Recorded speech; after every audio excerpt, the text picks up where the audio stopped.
Hey, besties. You're listening to My Emotional Support Besties, and I'm here with my bestie, Tori. And I'm here with Reed.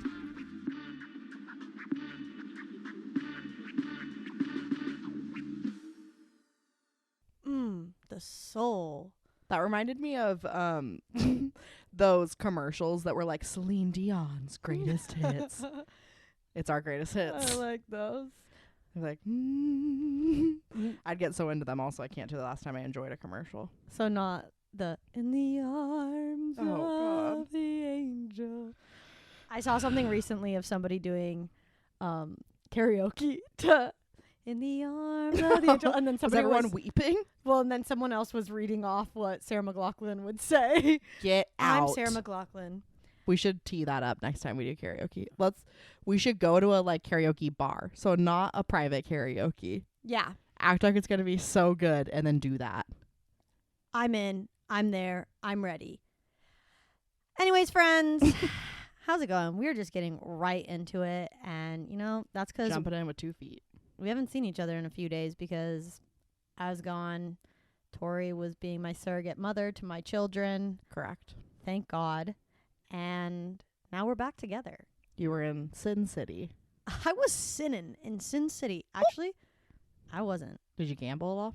Never once gambled, but I did watch a man for a very long time play this King Kong gambling game. And I was locked in. We were in a lounge bar at the Cosmopolitan, and where I was sitting, I could see him playing. Mm-hmm. And King Kong would do some crazy stuff. I love those. And I'm like, oh my God. When I first started watching him, he had $300.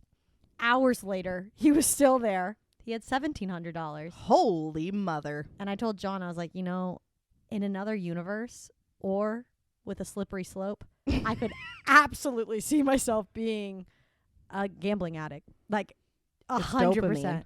It looks so fun. I wanted to play so bad. I actually went over and talked to the guy. What did you ask how many credits you started with? No, I didn't want to pry too much. Fair. But I was just so curious about, it looked like all he was doing was pressing a button. That's it. And he was there for so long. Mm-hmm. So when I got up and went to the bathroom, I came back and then I just stood behind him and was like, oh, that's a big one. Yeah. And then we kind of he's like, I hate this woman. Well, he got this thing where it gave him 8 free spins. Yeah. And I was like, that's how they keep you there. I was like, oh, buddy. I was like, King Kong is upset. But then he only won $3.20 out of those 8 free spins. And I was like, I'm sorry, I'm bad luck. I'll leave now. Good luck, buddy. Well, one time I did throw a 20 into a machine in Vegas, and I ended up getting a bunch of those free spins, and then I won $650. You won $650? Yeah. I didn't know that about you. Within 20 minutes on one machine. But that's, if you can play and keep getting free spins, that's how you win big. Oh, wow. Because it's easy to keep pressing, and then all of a sudden money gone, because you really are only going to win if it's a bigger bet. So if you do a 25-cent spin, you're not going to get shit. You do 75 cent. Money's gone quick though. Money's gone quick. Well, when I saw what he was doing on the machine, it was it said 50, 75, 100, 250, 600, and he was hitting 600 most of the time. Whoa. But I think that was I don't he wasn't doing $600. No, $6. Oh, that's $6. Okay, got it. Well, here's my concern is my mindset was, if you don't gamble, does that mean you have low self-confidence? Because you don't have confidence that you're going to be a big winner. You know? Or you're just realistic because you worked hard for the money, which is why I gamble with very little money if I ever do it. Because I go, I think about how many hours of work went into 50, but I'm like, okay, $50, that's my time. That's my time. Oh, yeah, for sure. I worked for that. For sure. But I was like, I believe in myself. I believe I'm a big winner. I'm going to win on this one. But I didn't. I didn't gamble. I did say to people, I'm like, if you're going to gamble, let me tell you, I'll come and watch. If you win, I get 10%. If you lose, I don't have to do anything. Fair. After I won, I panicked because I didn't know what to do. And for some reason, I had gotten in my head that someone was going to stalk me and try and take the money from me, the slip thing, and then turn it in and get money. And I was alone. because we had just done like a food tour thing and I didn't want to take a nap and everyone else went back to their rooms and I was like, I'll just throw some money in. Big winner, big winner. I'm panicking. I don't know what to do. I'm like, what button do I press? And then what if I press the wrong button and then I lose all my money? So I was freaking out, like calling my dad, like, I need you to get down here right now. I don't know what I want to do. And he's like, okay. He's like, I woke him up from a nap. He's like coming down and he like looks, he's like, huh? Comes down, he's like, holy shit, that's $650. So we're freaking out. My aunt appears from God knows where and she's like, oh my God, they're trying to take your money. They were trying to take your money. Diane was like, I need more of my gambling money. She loves to gamble. So then we went, my dad's like, well, do you want to cash out? And I was like, yeah, I'm not wasting that. That's gonna pay for my hotel room. There you go. Went and cashed it out. I felt really scared carrying around all those 20s. I was like, I gotta get back to the room, put this in the safe. Gotta put it back in the safe. I gotta lock this up. That's right. That's right. It's a lot of cash to carry, and I was scared. And then I only allowed myself to take $40 of that to keep gambling on. Did you win any more, or did you lose it all? I won more. About $100 more dollars. Tori's lucky. I guess I was up 60. I gotta go gambling with you. Then I lost $100 recently when I went with my mom for her birthday, so I would not say I'm lucky. It was chance. Okay. Well, how was your week? How was the weekend with the pups? Perfect.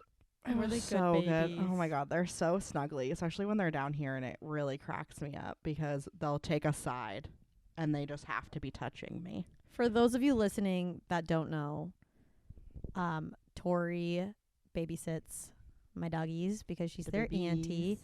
We have 2 dogs, Corduroy and Ruby, and they're both pit bull weenie dogs, and they're the most perfect dogs in the entire world. So, yeah. And they love to snuggle more than any dog I've ever met. It's unreal. But poor little Ruby's paw that was injured last week, her little scab came off again, so I had to portray her and I had to wrap it up for her and nurse her back to health. But we got there. The baby. She looked really sad with her little paw wrapped up, but it was for the best, you know. But man, they are perfection and a half to sleep with. Also, they're so calming. They're like weighted blankets. Oh yeah. So I sent you that video of me spooning little Ruby because she like laid, I was on my side and she laid like this on my chest and her head was on my arm, and I was watching TV and then my knees are bent, so Cordy is like in the crevice of my knees with his head on me. I just passed out. I never fall asleep on the couch. Oh. Just snooze. They are away. You know what they are? They're emotional support dogs. They are. They literally are. 100%. Yeah. So we had a great weekend. We had a lot of fun. I went in the hot tub Friday night, and it was great because it was dry out. So they just zoomies for like an hour, just zoomed around the backyard. So that was pretty funny. It was cute. Oh, my God. Wow. But yeah, so that was nice. Yeah, it was an okay week. Yeah. It wasn't bad. I'm looking forward to this week because it's going to be sunny all week, which I think is going to be a mood changer. Yeah. Well, we have so much for you guys today on the pod because we have a first, because you'll never believe it. This is episode 10. I can't believe we've been doing this for 10 weeks. We've been doing this for 10 weeks consistently. And for a massive celebration for episode 10, we're popping our cherry. Oh, we got our very first guest. And it's a bestie. It's a good one. It's a good one. We got our bestie Nicole here. Friend of the pod. Fab 4 member. And if y'all remember, Tori and I were part of a foursome called the Fab 4. And Menage a Quattro? We got a member to come and chat with y'all. So we'll be chatting with Nicole a little bit later. And when we don't know what she's gonna share. She could be exposing us. She might take us down. Yeah, this might be bad. She's gonna use this as a chance to blackmail us. Oh no. Oh Lord. Oh Lord. And we're also gonna recap and cover White Lotus, the season finale, since we had our guesstimates last time. And of course cover what brought us emotional support and what made us need emotional support this week. So Tori, what brought you emotional support this week? Olive Garden. Oh my gosh. We have to talk about our trip to Olive Garden. We have to recap our trip to Olive Garden because I think it was healing. It was literally everything. It was so good. And you know what was the best part? I do. Johnny. We had a really good, not Reed's husband. We had a very good waiter. He was a sweet soul. Oh, bless Johnny. Bless him. I think he's what actually gave me emotional support this week. He made our experience at Olive Garden 5 stars. Screw everybody on Yelp that gave that restaurant a 3 star. It's a 5-star establishment. Who are those people? Honestly? It was perfect from beginning to end. We were welcomed so wholeheartedly when we ventured in there. They welcomed us like we were family, because when you're there, you are family. Yep. Okay. We got welcomed. I think the man's name was Paolo, because I kept joking, "Sing to me, Paolo." I didn't say that to his face. And then Sweet Mackenzie, friend of the pod, her birthday was this last week. Happy birthday, Mackenzie. Happy birthday. She said, "I'm not normally like this, but we're going to need to move to a bigger table." And you know what? Johnny was accommodating from the second he met us. So we moved to a bigger table. It was a great experience. He filled us in on the buy one, take one home. So we got big for our buck. $17. Well, I did spend a little more to get lasagna. So for $20, I fed myself 3 times because I even had leftovers. And you know what? We also got a round of Shirley Temples. And Shirley Temples slap. Yeah, they do, especially when you're eating some red sauce and pasta. Oh my God, yeah. Yeah, it's a very economical place, because what you do is you get the buy one, take one. Mm-hmm. It's $16.99, and you get your choice of unlimited soup or salad, plus the breadsticks, and then you get to choose a meal that you get to eat there, and then a meal that they package up that you get to take home. And it was amazing. Yeah, I was eating it for 2 more days after. Correct. And Johnny, he hooked it up. He gave us a lot of breadsticks. So many breadsticks. He put all of our to-goes and our take-homes, and each it got an individual bag with a full foil package of breadsticks. And let me tell you, the trick, you heat up your oven to 350 and you heat up the breadsticks that way, because if you don't, they're soggy as hell in the microwave. You know what I did? If you want to feel like you're still in the OG, you put them in the oven. I put them in the air fryer. It was pretty good. Did they crisp a little on the outside? No, I kept the temp low. Okay. But they heated up nice. They weren't like soggy or anything like that. Yeah.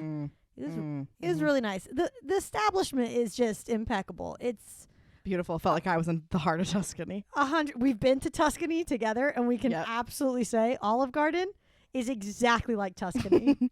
I'd love to go to an Olive Garden in the heart of Tuscany. Is that sacrilegious? You tell me. I don't know. It was really good. We had chocolate lasagna. Oh my God. Reed choked with pure excitement over the chocolate lasagna. And Johnny didn't steer us wrong. He said, "You're going to love the way you look." Just kidding. He said, "You're going to love the wafer at the bottom." And we did. He didn't steer us wrong once. I want the chocolate lasagna again. Oh, wait. That also makes me think of, I texted Lauren, our friend of the pod, Lauren. I texted her about spots for me to go eat at in Vegas. And I opened up her text and just glanced really quick, and it was like a Google Maps like share thing. And I thought she sent me P.F. Chang's. It was really unique. An Asian food spot. You should check it out. And I was like, I mean, I love P.F. Chang's. It made me think of the Great Wall of Chocolate, and I think that we should go have a Great Wall of Chocolate. I think we should just do like a tour to chain restaurant. Oh, please. Because sometimes I like a chain restaurant. I'll say it. We got to go to Old Spaghetti Factory as well and get the spumoni ice cream. Mazithra. I don't do the Mazithra. I have a bad history with Mazithra. Just so you guys know, Mazithra cheese is really salty. Don't pair it with any extra salt. Or you'll get your sodium fix for the week in one bite. Maybe the year. But yeah. But you tried your hardest. I did. I'm really proud of you. But you know who would never give us a taste in our mouth like that? Johnny. Yeah. But yeah, that's what brought me emotional support this week. I hope it didn't take yours. What brought you emotional support this week? Lay it on me. This is something that's a secret that you didn't know. Oh, God. Okay, so in class, in one of my acting classes, we had to come prepared with an impersonation of somebody in our lives. 15 seconds worth of them. Did you do me? And I did Tori.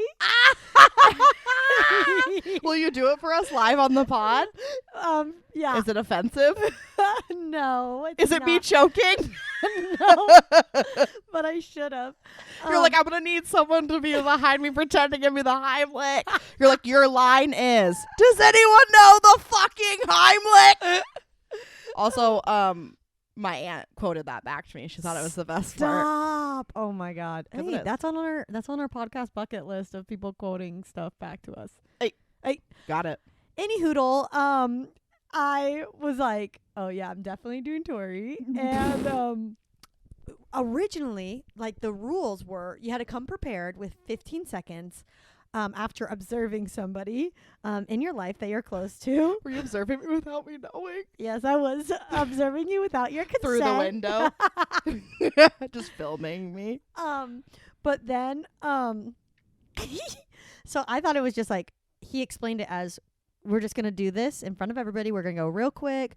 We're just going to do these 15 seconds, and nobody knows the people, so, it's nice and easy. No, when we got there, what I learned is that every single person had to do their impersonation, but we went one at a time. And after one person did it, everybody had to do their impersonation of what that person just did. So my entire class did an impersonation of you. That's so fun. Is there a video of this? No, I wish. But I went like this. If you would like to hold my mic really quick, I can do it. It's not going to be that good because I kind of let it slip out of my brain. But it was actually, in fact, about the picture that you just referenced. Yes. The Olive Garden picture. I went, and my little tiny face. I can't do it. My little tiny face was in the bags. And then I went, the people in your class are like, this girl's best friend's a loser. I would have loved to have seen a whole room do my clap. Only one person caught the clap. Like, people clapped, but they didn't do the slow. Okay, Tori's got a famous clap. I want to meet that person. She's great. She's my scene partner this week. Oh, thank God. Tori has this just famous clap that's been famous ever since 5th grade. 5th grade. Yeah, because I think I started doing it at rec volleyball. It was at volleyball. Forward. Yeah, and we just noticed it. Tori would do this. Here, please hold again. Like how you're doing it, not me. Yeah, because I'm the one who was observing you, remember? Mm-hmm. You have to do the mean mug weird lips with it, too. She always, like, pursed her lips and, like, did a slow clap, but it was just, like, how she clapped. And it would be like, somebody would be like, out. Yeah, get it, girls. And then it's just Tori over, like, I was really into the game. Clapping. But I wanted people to feel hyped. That's how she's always clapped. So that brought me emotional support. Well, that's hilarious. Everybody in my class do an impersonation of you. I love this. It was amazing. I would have loved to have, like, I wish you could do those things where you zoom into someone's, like, you can hear their inner monologue. And I'd love to know, like, what they were picturing me to be like. Yes. Yeah, because there was a lot where people were like, oh, this is clearly your parent or clearly your boyfriend or things like that. Mm-hmm. I'm like, who did they think this woman who said, and my little face is in the middle? They're like, your child. It's my toddler. It's my daughter, Tori. She's That's right. only 10 months younger than me. Your but dog nanny. Oh, yeah. I would love that to be my job. I mean, you're kind of my dog nanny. Mm-hmm. When we're gone. That's right. Okay. And on the depresso side, what made you need emotional support this week? Speed dating. Woo! I went to speed dating this week. I think that it's rough out there. Was indicative of the experience. Yeah. It was entertaining. And honestly gave me confidence about the caliber in which I exist in. Yeah. But it didn't give me confidence in finding a partner, I can tell you that much. The men were beyond awkward. Also,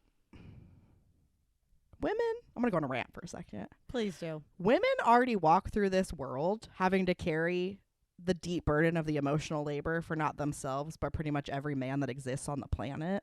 Preach. Ask me a fucking question. I carried every single conversation, and I started going, if they didn't ask me and I asked them a couple questions, I go, oh, I'm so glad you asked. Pretending they asked, and I go, so this is what I do for work. And they would go, and I'm like, yeah. Because I literally did the hard part, and I started the conversation. You've now told me things, just go, how about you? That is literally not hard. Literally E2. Yeah. And then I just kind of stopped talking. Good. There was one guy that kind of asked questions, but it was the last person I did a speed date with. Oh my god. And I think we just were kind of like similar people, so I wasn't really like we both were kind of like ADHD, twitchy, just like, and I think also we're just like, thank God this is almost over with. It was woof. Oh. There was a man that walked in with a felt hat with feathers on it, and then he had a shirt that was tucked into Kirkland brand jeans but not wearing a belt, and it was a periodic table of beer. So if that's giving you a depiction of what most men there looked like. And didn't ask questions. Bless his heart, he was nice, but not for me. And the women there, so kind, so sweet, so supportive of each other. I went around and asked everyone in my group because they did it by the hour. So everyone that was in my time slot with me, I walked around and asked them. I said, any connections? They go, no. I was going to say, did you see guess any we connected chemistry? with all the girls who were friends. Of course. So women are Emotional superior. support besties. That's what I felt. You should have been like, also, hey, I got this great podcast for you guys to listen to. Yeah, I should have. But also ran into a girl from our book club there too, and she was really brave because she went to it alone. I went with a friend. She went alone. Wow. But she walked in, she goes, oh my God, thank God. I didn't know if I was going to know anyone here. So it was fun to see her. She had a very similar experience. Not a one connection? Nope. And I feel bad because I did walk away from her at the end when there was a man who talked about himself and I don't think took a breath once for about 20 solid minutes. And then I looked at Malia and said, I think it's time to leave. You know what I bet that man thinks? He probably thinks, he crushed it. Maybe I should have a podcast. No! Only we get to have Wrong. A podcast. He also apparently asked her out after all of that. He goes, oh, I'm so sorry. I've really been talking about myself. I'd love to get to know you. And she's like, I'm actually leaving. She's like, not interested. So like, you took this long. I don't want to talk to you anymore. And then he was like, what are you doing this weekend? And she was like, oh, I got stuff, which included a baby shower we both were at.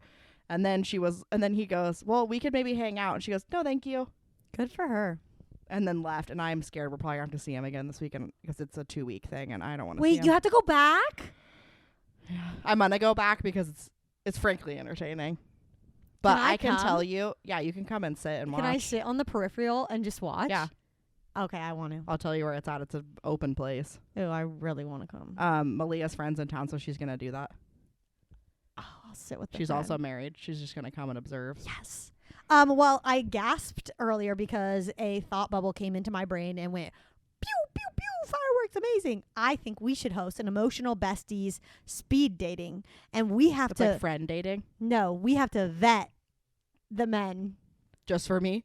Well, okay, well, a few things. Yes, let's have some speed dating friend version. Yeah. That'd be so fun. But then from that speed dating friend version, then we'll take the single gals who are looking for men, and then we'll vet men. They have to come and we will interview the men before they're allowed to meet the girls, the eligible bachelorettes.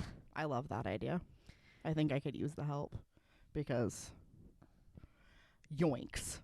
It's looking bad out there. It's looking bad out bleak. There. I'm so sorry. Bleak is a great word. Bleak is a great word. But you know what?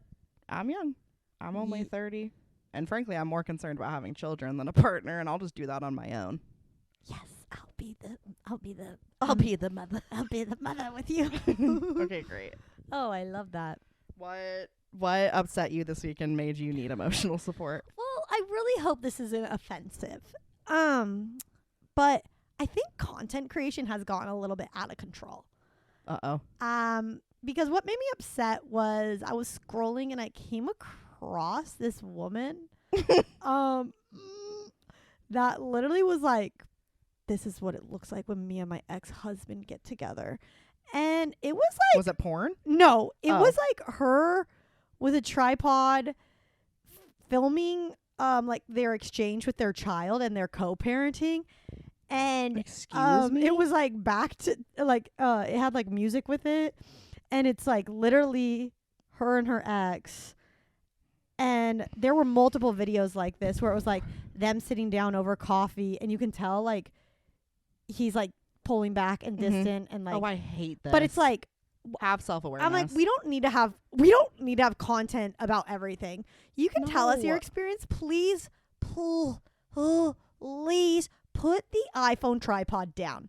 Put it down. Put it away.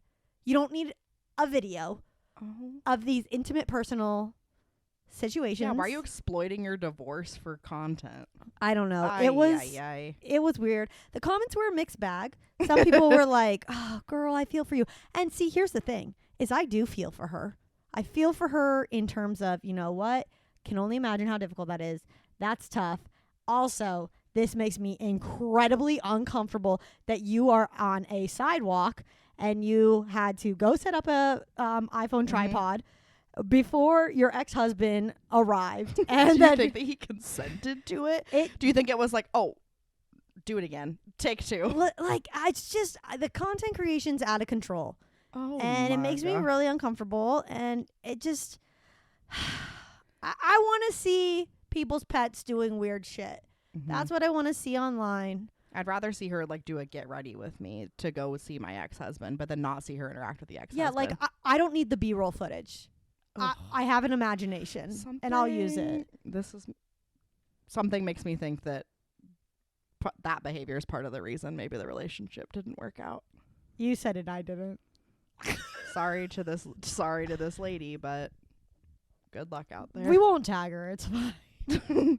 I mean, she's got way more followers than us, so good for her. Something's working. Good for her, but the content creation is working. Who asked for it? No one.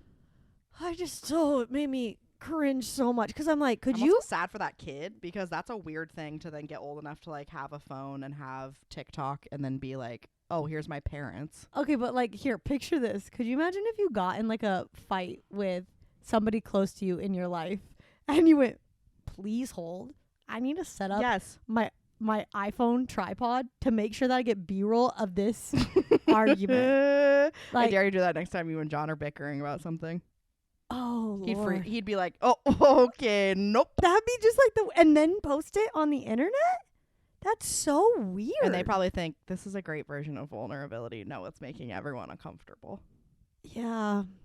I'm really sorry you had to witness that. Things can be private. Things can be 1,000%. You don't need to show the world everything. I bet her ex-husband was one of the guys at speed dating. Probably. He's the one with the beer. Yeah. Sure. What if I made a mockumentary of my speed dating and it was like that, like a tripod, and it was like me having to face the men of the world. Please do. And I just asked no one for consent. No one signs a release. I'm just videoing into the speed dating. I want to see that B-roll. I want to see that footage. I don't want to know what I look like on a date. I know it's only 10 minutes, but I think I would be like, I bet you look beautiful. It also was really hot in there. Besides, so I was sweating all my makeup off, which felt embarrassing. But it's fine because, yeah. Well, I'm really sorry that. Yeah, I don't know. Your brain was. Well, you know what? It's just I got a chip on my shoulder. That's a fair chip. In this day and age, we don't need. You're right. We don't need all of that. I don't judge often. But when I do, things. I think it deserves it. But when I do, it's Dosa Key. It's Joseph Key. Who's Joseph Key? Dosa Key. Huh? Remember those beer commercials? Nope. I don't often have two, but when I do, it's Dosa Key. Last week, we talked to you all about our theories for the end of White Lotus. And since that episode aired, and before that episode aired, the finale of White Lotus aired. And you know what? We actually predicted a few things, and we got some things very, very, very wrong.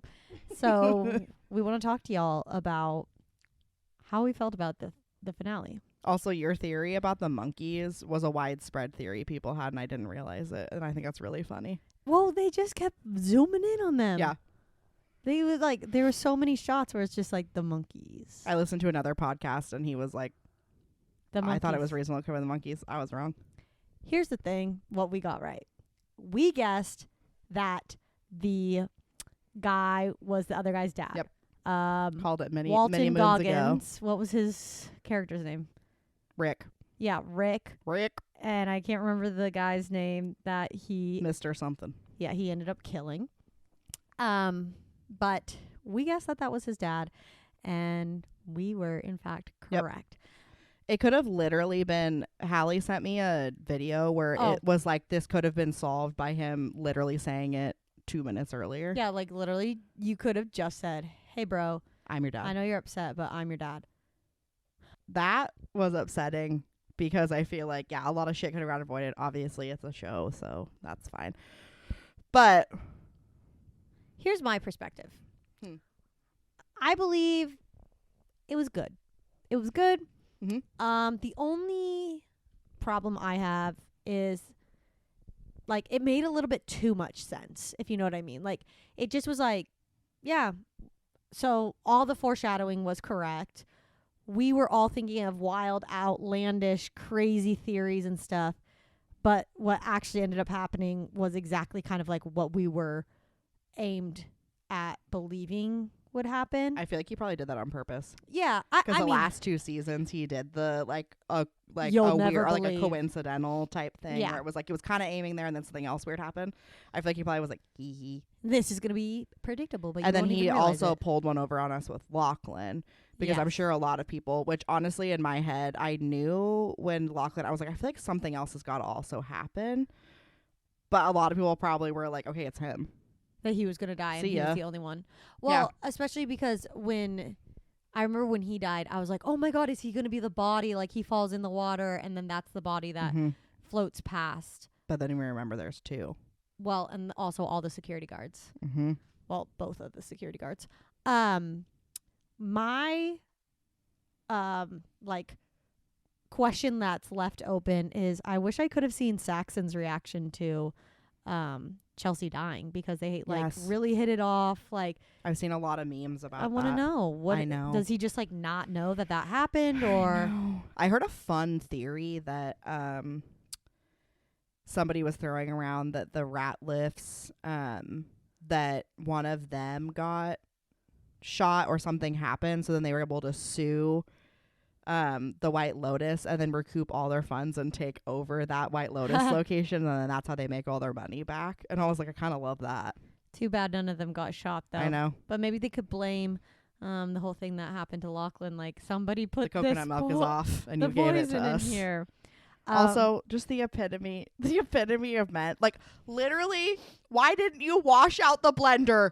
Yeah, why did it had been sitting there overnight? And I'm sorry, Lachlan, you ding dong. They literally were talking about how the coconut milk was off, which obviously we all know that wasn't what it was. But like, you didn't think to yourself, maybe dump this out. It's infected with something. Yeah, that was. And why didn't he seek medical care? Yeah, and then they just rode off in the sunset. Like, hello? Hated it. Yeah. But part. It was really good. It was a really good finale. It was my favorite season so far. I really enjoyed it. I enjoyed it as well. I also just really loved last season. But I hope... Who do you think's going to come back? Because there's always people who come back. I would love if somehow it was... I mean, I would love if Belinda was just in every season. And I feel like we're going to see her spa. I don't know if she's going to do the spa, because she was like, let me just be rich. Like, what if she ends up being a guest at the White Lotus down the road? $5 million. Wow. Just overnight. I feel like maybe one of the girlfriends might come back. Like, what if the short-haired one comes back with her husband or something? That could be fun. Ooh, I would love... Kate? Was that her name? Yeah, Kate. I would love that. I like that they always have a recur, but he said he's going to try some even crazier stuff with the 4th season, so I'm really looking forward to that. Can we talk about how disturbing it was that Lachlan, when he was talking to Saxon, and he was, what did he say to him? Like, you're always trying to get off, and I'm a people pleaser. Yeah, see, that's why when Lachlan died, I was kind of like, well, at least their secret's safe. Yeah, he's real messed up in the head. Someone needs to get that kid to therapy. I hated that so much. It was so... Oh, my gosh, but... The video you sent me from Jimmy Fallon, where it was National Sibling Day and it was Patrick Schwarzenegger, and he looks over and his face just like, yeah, he's like, oh God, oh God. I mean, it's pretty awesome. Sorry, buddy. I did hear a lot of reports. Well, they asked, can't remember Lucius Malfoy's dad's name.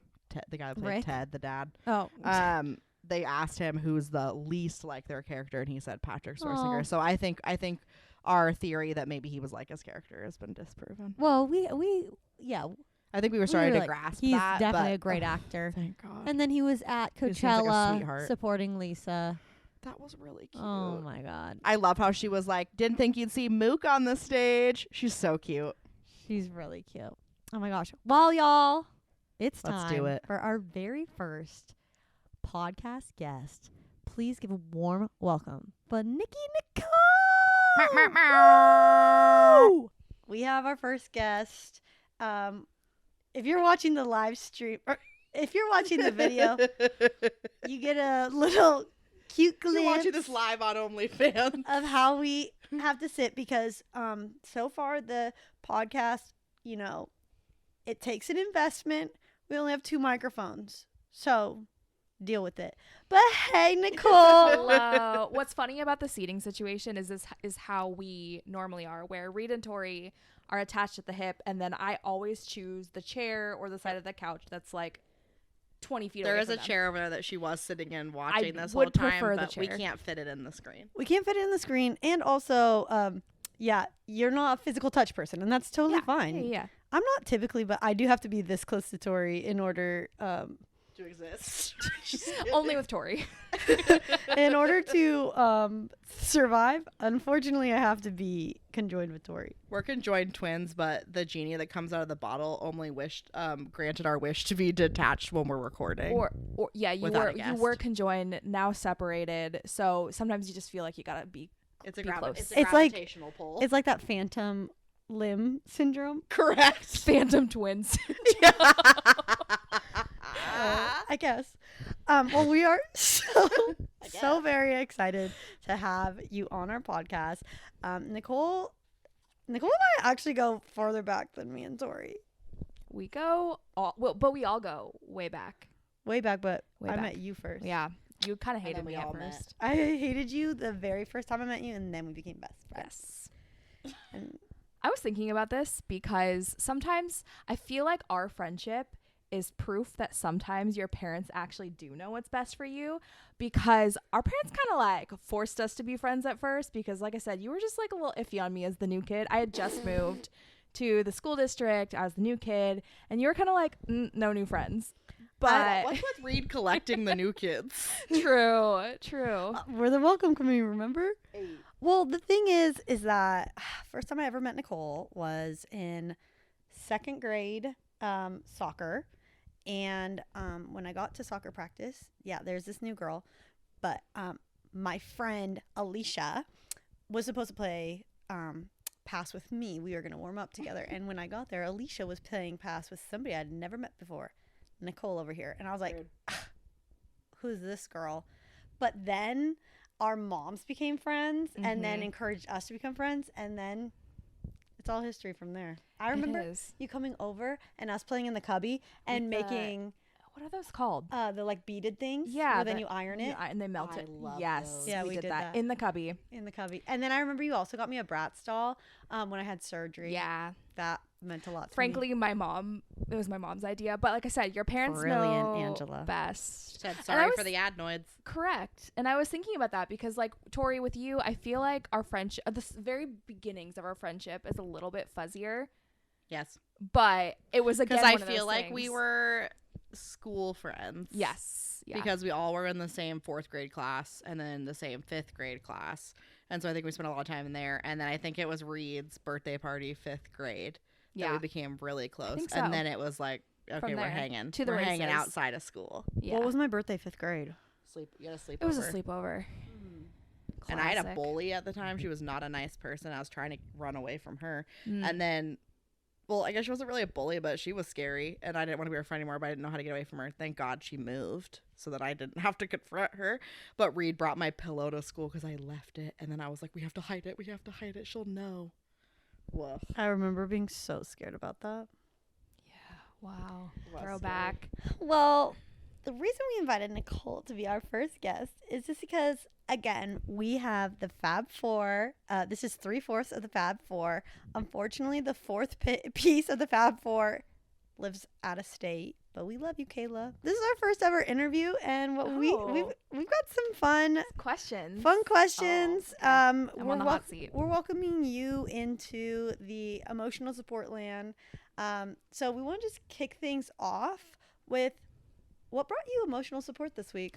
Ooh, what brought me emotional support this week? I was thinking about this a little bit because I've had a feeling that I was going to be asked this. And I think the biggest thing that has brought me emotional support, and in some ways it's like, ugh, kind of bad that like the state of the world has brought this about, but I am living for the return of recession pop.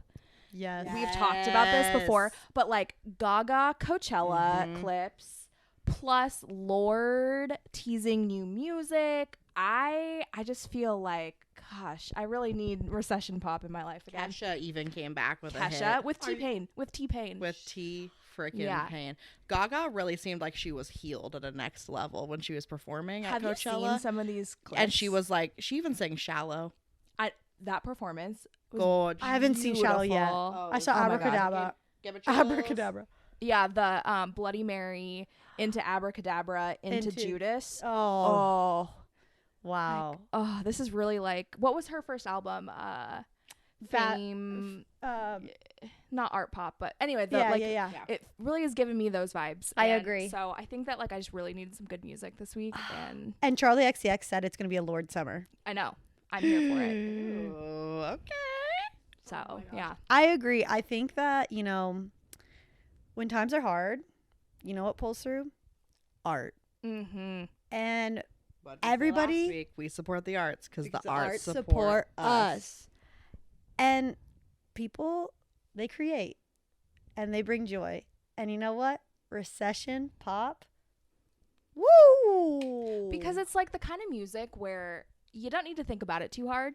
No, because we're thinking about other things too much. It's kind of like the music equivalent of what people call airport rules, where like anything goes, nothing really counts. Yes. It's just kind of like fun. Yeah, it just feel good. I feel like it's the music equivalent of that. Yep. I agree. It makes me think of, I started listening to Amy Poehler's new podcast, A Good Hang. It's so cute. Yeah, and that's kind of like her vibe for it too, where she's like, here's the thing. Too much is going on.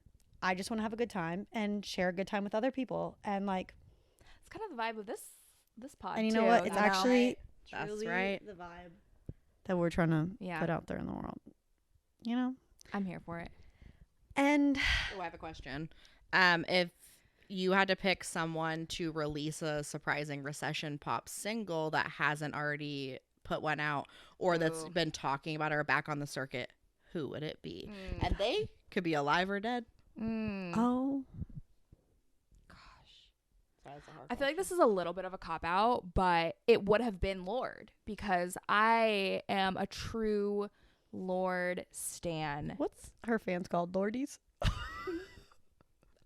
Now I don't feel like a true fan because I don't know. Jesus Christos. Our Lord and Savior. Yeah. Lorde. Yeah. Oh man, she is so nostalgic to me too because there was a time where when I was in college, I had a couple college friends where we were supposed to be studying one Sunday. It was like a beautiful day and we decided to just say like screw it and drive to like a different city and just explore. Aww. But we were playing like Ribs by Lorde on repeat and that song just is like so nostalgic and so good. So I want like that kind of Lorde music to come back. I agree. I want like Liability. Yep. That. Yeah. Talk about one that comes on and I just start crying in the car, but a good cry. Yeah. It's like it like makes you feel something. It makes you feel something and I enjoy that. Yeah. I like to cry in the car. Yeah. I feel like she's an underappreciated artist. Like she has a strong following, but like she puts on a freaking good show. Nicole asked us to go to a concert with her. When was that? 2018, 2019? Yeah, something like that. It was good. It was the melodrama show. So good. Which also Jack Antonoff produced melodrama. So I feel like Weren't they dating? Okay, there's a lot of lore behind Lorde. The Lord. But we could talk about that at length. Whoa. What if her fans are called the Farquads? Like Lord Farquad. Let's start a rumor. That's what they're called. Oh my god. Yeah, Lord's fan base is called the Lord Farquads. The Farquads. If she needed a name, she can have that for free. I'll give it to her. We'll give it to you. Just put her name like on your merch or something. Yeah. Wow. Yeah. Does she have a name? No, there's no official name. The singer herself has expressed a preference for not having a designated fandom name. Oh, so Lord doesn't actually want a fandom name. Lord says no. I also always, so do you remember when we went to the concert? And I always think about when she first came on stage and go, "Hello, Portland." And I just like think about that all the time because it was just like so cute and she's so precious. And I don't know. So. You know what I loved? I liked the people who opened for her too. Oh, Run the Jewels. Run the Jewels. Oh my god, I forgot about them. I don't even know if they're making music anymore. They should that be our recession pop dream? Bring back Run the Jewels. Hype music. It was so exciting. It really lifted us up. I loved it so much. Oh my gosh, so good. Wow. Well, you know what? We got to bring it down a little bit because what made you need that emotional support of the recession pop music?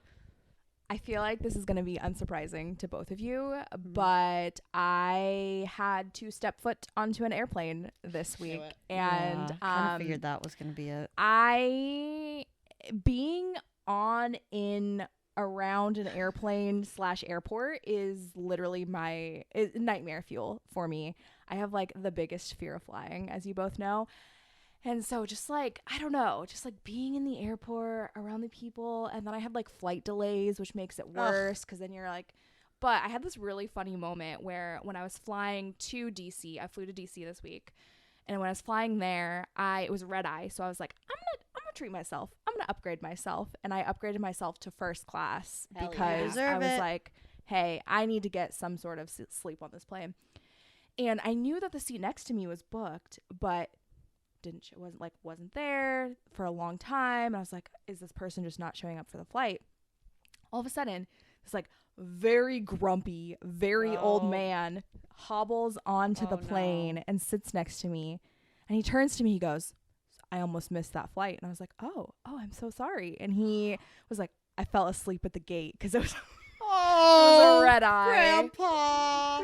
And then nobody woke him up until the gate agents finally were like, oh, I think this man needs to be on this flight. Oh my gosh. Good thing you didn't have to walk all the way to the back of the flight. Yeah. So that was kind of sad, but Did funny. you get to talk to him on the flight? Or He didn't want to. He was kind of like, what is good? Good. Anytime the flight attendant asked if he wanted anything, he'd like grumble under his breath, and then she'd be like, "Oh, what'd you say?" And he'd be like, and he'd be like, "Well, what?" And he would want something, but like, you couldn't understand him. Oh, he's just so sleepy. He's just very sleepy. Oh, I'm picturing like Bernie Sanders with the mittens on.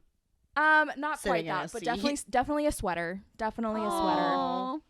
I bet on a different day he'd be a nice man. Maybe. I'm not convinced. I didn't get the vibe. Okay. I want to know. I mean, I know, but I'm curious if you could tell us a little bit more about your flight anxiety. When do you feel as though it started?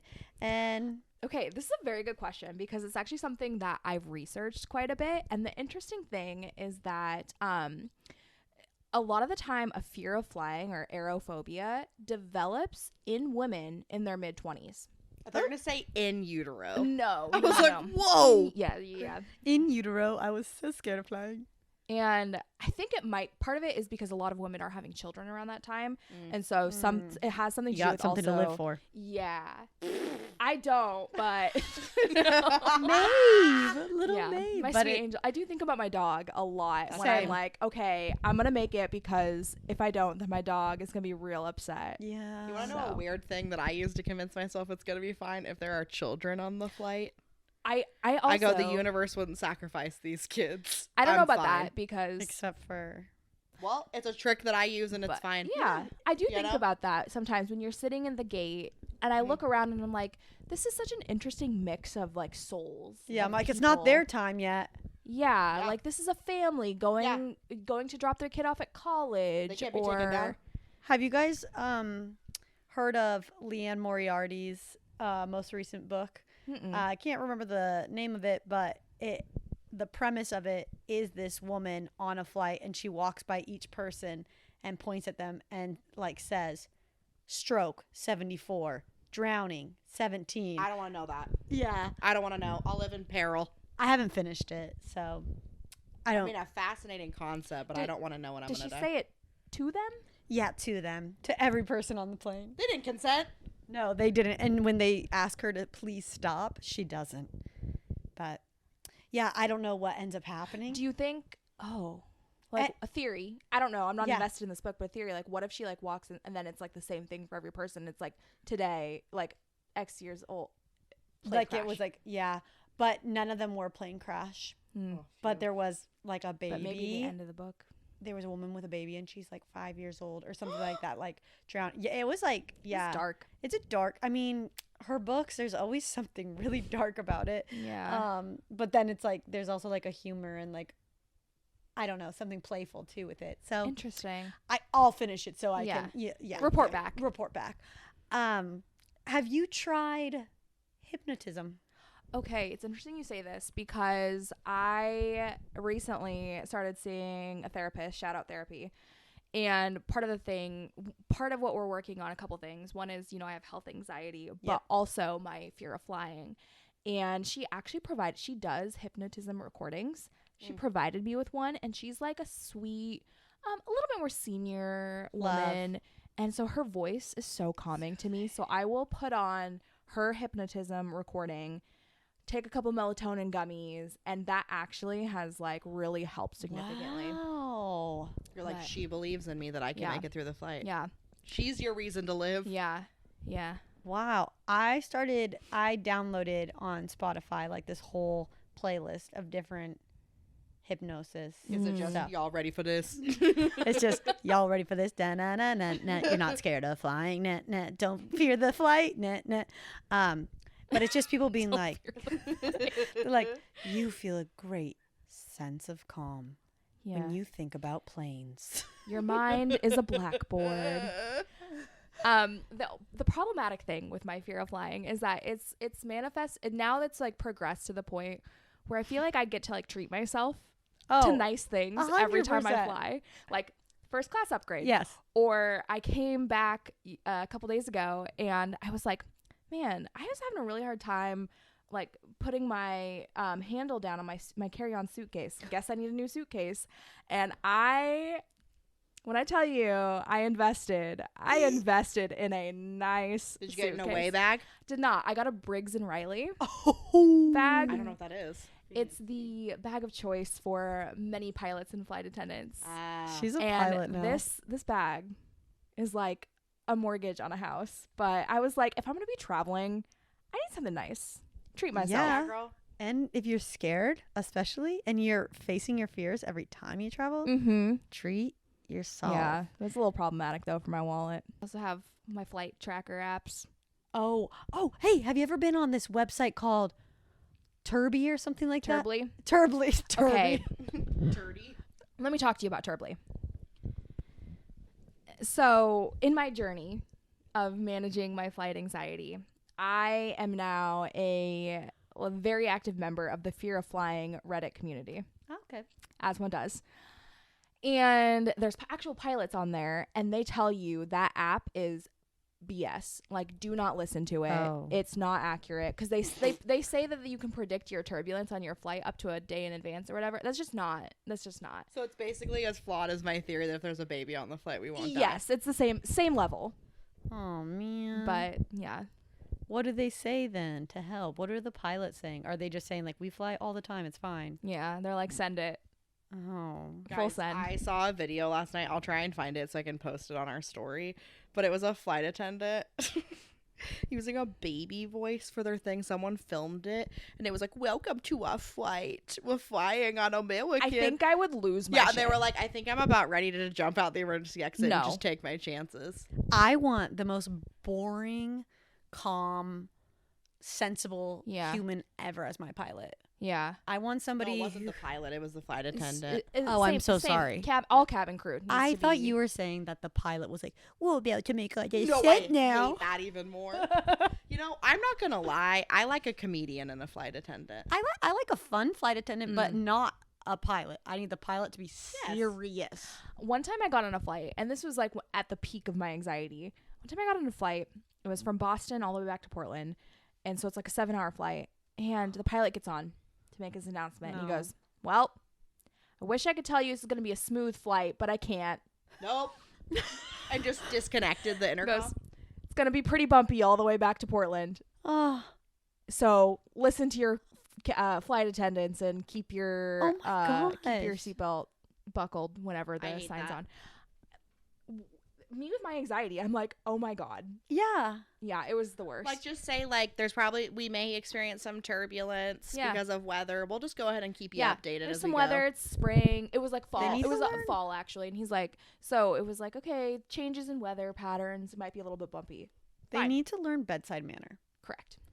I had a similar situation once. I was walking onto a plane and the pilot was standing there and I went, we gonna have a smooth flight? And he was like, I wish. No, it's gonna be bumpy the whole way. And I was like, oh. You know, something I learned from about my friend Camille, I traveled with her last year for a conference. The way she tries to battle her flight anxiety, she has to meet the pilot every time she flies. Oh. I think about that, but then my social anxiety, I can never. Yeah, she can make friends with a wall, so for her it makes her feel better. And then she did it on one of the flights, and they were like, what? And she's like, I'd like to meet the pilot. And they're like, oh, he is busy right now. While in air? No. Before. As we're getting onto the flight, you know. Does she ask for... It's open. Does she ask for a sticker? Oh, I didn't know what you were going to say. Did she ask for? Yeah, what does she ask for? Just, hello. Credentials? How do you feel about the flight today? Oh. Love to. Nicole, I feel like we need to know something. Okay. Did you come to this podcast recording with maybe a favorite childhood memory of the three of us to share? So here's the thing. I came with several. Oh, because thank God. I also feel as if while I love all of our memories together, I also feel like our friendship is so wonderful because we also have such fun memories separately as well. Like, I love it. Growing up, I don't feel like it was ever like weird to be like, oh, I'm just hanging out with Reed today, or just Tori, or just Tori and Reed are hanging out. So I feel like I have a couple, and so let's see. I'm gonna dig what up if they're some ones good we don't even remember ourselves? I hope so. I have a bad memory. Oh, I thought you meant like you had a memory of something bad. No, like my brain doesn't remember things. Does it remember? Where I want to start though is actually with one together because Reed, maybe this calls you out a little bit about how you were as a child, but I don't think I had leadership skills. This leading the witness here. I don't think I've heard you guys talk about this on the pod just yet, but we growing up in elementary school, we used to play Cheetah Girls. Yes. Very regularly at recess, where Cheetah Girls had just come out at the time. We decided that we were the Cheetah Girls because of course, and so we would like choreograph dance routines at recess, and by we choreographing, it was mostly Reed telling us what to do because I feel like you took the fact that you were the Raven Simone of our group to heart. You know, someone's got to be the Raven. Someone's got to be the Raven. Someone's got to do it. And I was into choreographing. Yeah. I was into choreo. I was into the choreo. Yeah. But I feel like one of our biggest fights growing up was one time Tori and I had it with Raven over here. And we were like, we want to play wall ball instead. Like, screw Cheetah Girls. I wasn't having it. Reed was not happy. She was not amused. We were trying to practice our boundaries. Mm-hmm. Because Tori, I thought because you actually had a good voice out of all of us, I thought you were Adrienne Bailone's character. I think you're right. Because you had the voice. And I was Dorinda because I was blonde at the time. That was the only reason. Yeah. Not because I'm a good dancer by any means. I have 2 left feet essentially. But yeah. So Cheetah Girls. Wow. I did recently watch Cheetah Girls. It still slaps. Which one? Which one is the best, do you think? The first. Oh. I like when they go to Spain. What's your favorite? I kind of think maybe it's because this is when Raven leaves. I kind of think I can't remember the name of it, but where they go to India. It's a really good one because the music is so good in that one. So good. Bollywood flair. Yeah. Yeah. Yeah. Oh, like that song where they're like competing to be the star of. Oh man, that's a good one. I don't want to be like Cinderella. That's the song that we did the choreography to as well. That made us have a big falling out fight. The riff. Whoops. Yeah. So, Cheetah Girls. Oopsies. And then Tori, I was trying to think of a Tori story, and I feel like, so kind of along the same lines of talking about traveling, you all know this theory that I have where everybody has you have platonic soulmates, romantic soulmates, you have travel soulmates as well. And Tori and I just like are so good at traveling together. Like whatever it is, our vibe of like what people want to do when they're traveling, it just goes well together. So I feel like whenever we travel together, it's a great time. And I was thinking about when we went to Disneyland together the first time. And actually we brought this up recently too, but we were trying to think, we were walking back from Disneyland late at night, and we were trying to think of the name of the book, Are You There, God? It's Me, Margaret. And we could not for the life of us remember the name. And for some reason, we thought it was, Dear God, it's me, Margaret. Well, then we were walking back to the hotel. My mom goes, are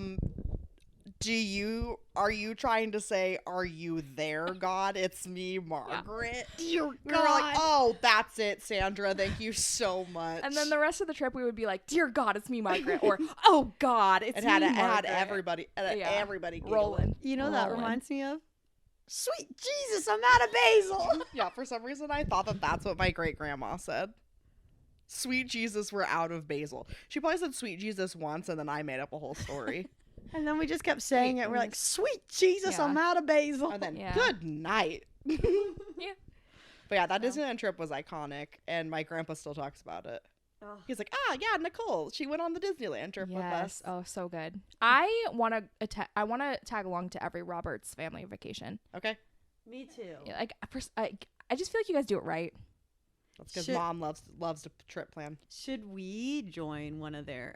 I know Tori already has, but should we join one of the cruises? A cruise. I would love to join a Roberts family cruise. Don't dangle that in front of your dad, though, because if you don't actually do it, he'll be real mad at you. Yeah, He's still Dad, holding this a is grudge still really up in the air. I don't know if I'll actually do this because I'm scared of cruises. We could do one of the Japanese cruises that are bougie. She's a hard maybe. Yeah, don't hold me to Nicole and I'll go.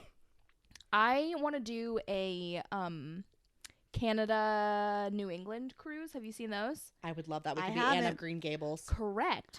Go up to the other Portland. I'm in. Oh, I always wanted to go there. Yeah, so you fly. You go out of Boston and go up to like Portland, and then do it in the fall. The Boston Tea Harbor. Protein to the harbor. Please, can we? The harbor. Yeah. So Boston Yard. I'm in. Let's do it. Besties cruise. We buy out the whole cruise ship. We buy it all out? Yeah. Yeah. We'll buy it out once we are getting some ads on this podcast. Yeah. I did meet, there was a bunch of people that were like step dancers, like they did step crew on the last cruise that I went on, and they invited me to come, but I think it already happened. They invited me to they literally booked out an entire Royal Caribbean cruise. That's wild. I mean, like everybody bought a room, yeah, but they had to do it way in advance, right? And they coordinated it, so the whole ship is just them. That would be incredible. They're doing it this year. For some reason in my head, I mixed up step dancing and Irish dancing. Well, do you want to know what Tori and I want to do? And the invitation is wide open. We want to do adult ballet classes. I think that is the worst possible idea for me. Why? Personally. You said you have 2 left feet. You can learn. No, I don't right think and one left. I have the grace for it. We could wear tutus. And leotards. Do you think if you show up to an adult ballet class in a tutu, they would, like, a full-on I think they would want us there even more. I think they'd love it. We could ask Faye.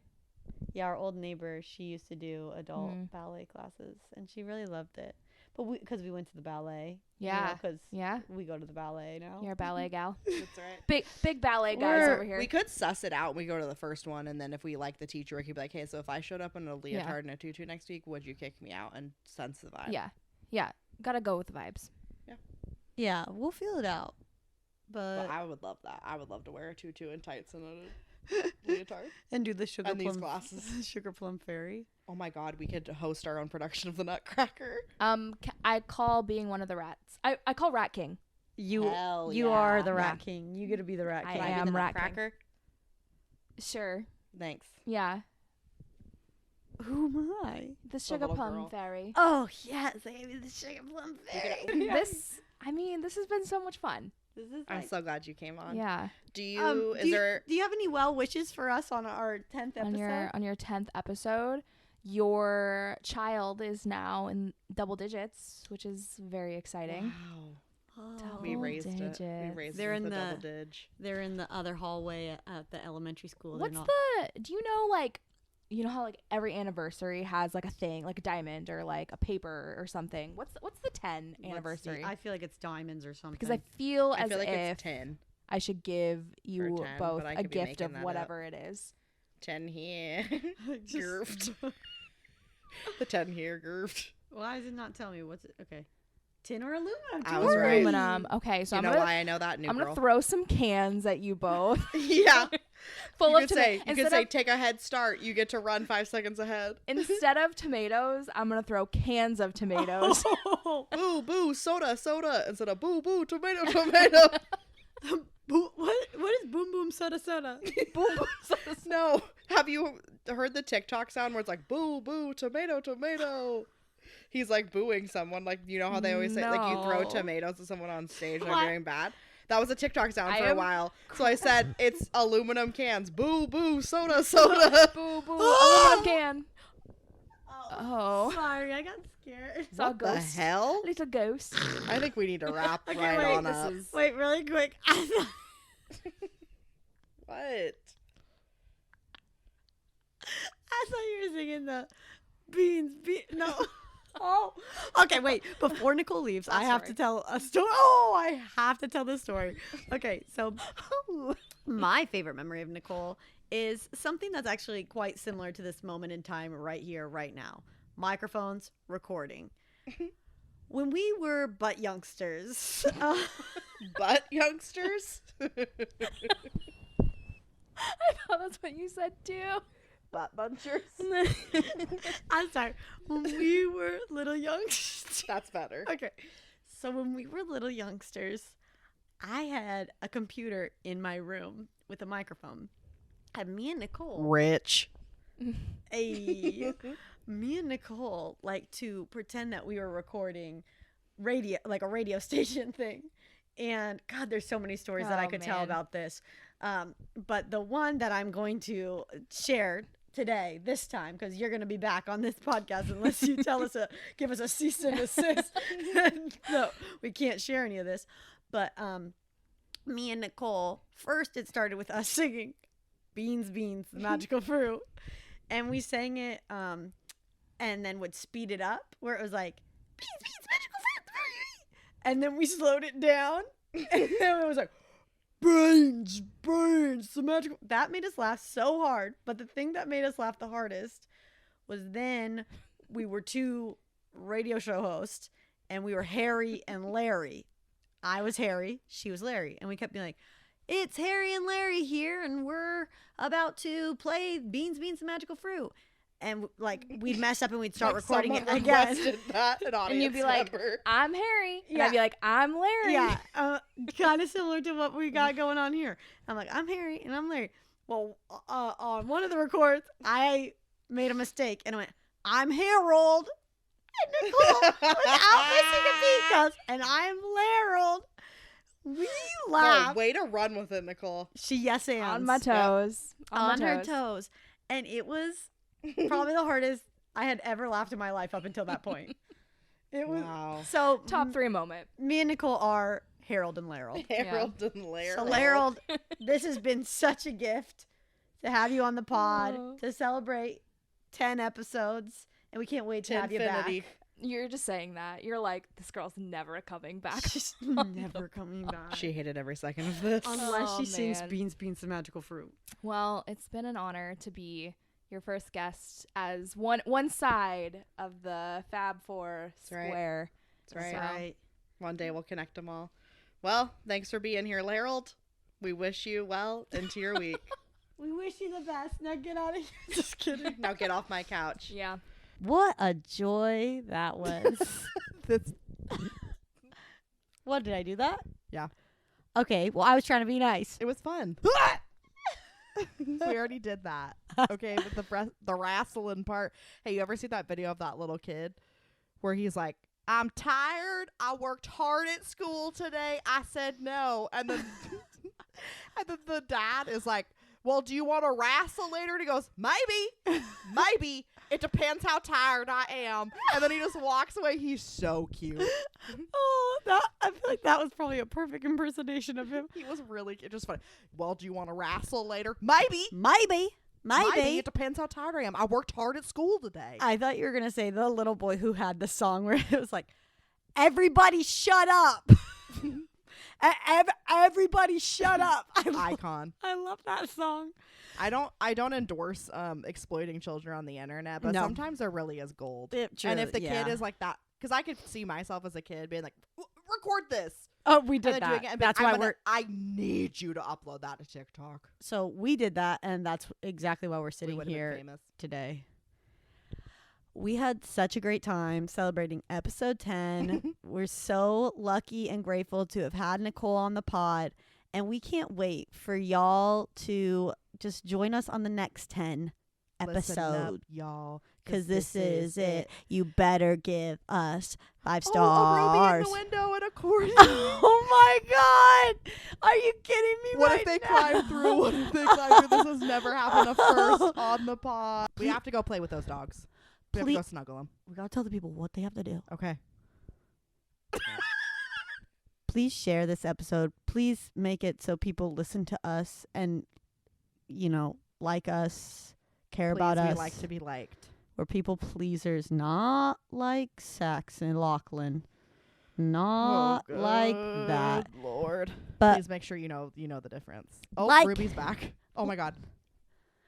Okay, we're going to go snuggle some puppies. I hope you snuggle some puppies this week. Also, please make sure to subscribe. Oh, send it to your childhood best friends. Yeah, you better send. You could do that.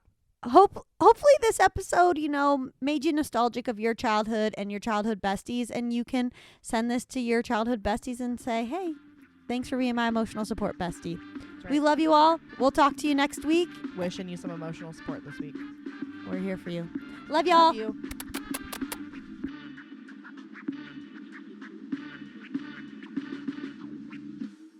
Why you always lying? Yeah, I'm not.